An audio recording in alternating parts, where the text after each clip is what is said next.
senga tata masamaya bino. Tuhula nyuma manga, Sasa obe, wawenda mtukali wayobe sambo au wawenda mtukali wa gereji. Ulienda kubeba gari kwa rafiki yako au ulienda kubeba kule kugaraji? Hii!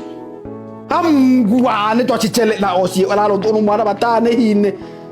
Wachile wencha hine chami walubela hine manga wana. Na sitapata tena nguo yako. Shishi watu mwenda mtafula. Nokuleo.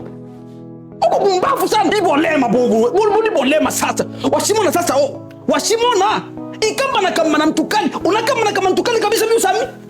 Ono do eche kabisa ono kama na mtukali bino. Unamwazima rafiki yako gari anaenda na gari anaribisha. Asa hivi leo gari chako garage. Na sisi tena sanga pipa Silveni. Tuyesa tinga ma Silveni bwana watu rubia manga. La ipangela hine na tena ole ipangela hine. La ipangela hine. Sherehe ya harusi pa Silvenia iko siku ya 6. Sawa. Na leo ni siku ya 2. Mimi napenda nende leo siku ya 2 juu nikutaniwe kule. Juu nikutaniwe kule hata kunipangia. Tulipangela hine hobe. No yarusu kwa abele. Aha. Batu bote mbaka tuyo ikecha ipitia burudani. Aha, lakini mbali niyo ikecha. Hule ole wakonda hule. Unamwena la harusi. Hule mwana hule. Hule ni mashina wane bwana. Shiolu wakiwa ule mwana na tata hine. Humwale eche ongale tole. Seki ule mwana ahine wakimuru. Ukabole mungu mwana la harusi mbuchua wabyake. Ihine wabyake. Utenona mubaya uchukua bila hiyo gari. Pumbafu kabisa ho. Mtu kama napenda umsaidie usafiri.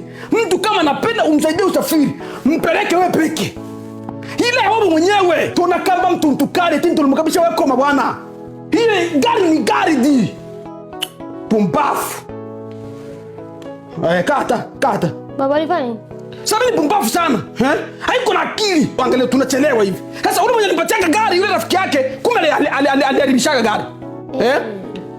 Ule mwenye alimpatia gari alienda kwa kagonga gari hivi bako ku garage. Sasa tunafanya hivi. Tusuya bile hivi. Nilimwambia hivi lazima tulele pa Silvenia. Batu wa pa Silvenia wanatusubiria. Batu wale mzee limona hii imeolia. Mashina wakahola, mashina wa mwana hola. Hata mie mbali na kuna kufundisha, mbali na kuna kuburudisha, lakini hili ni sherehe ya mtoto wa mdogo yangu. Sina oseo. Nishamwambia hivi afanye vitu yenye anajua. Leo tunasema tulale wapi?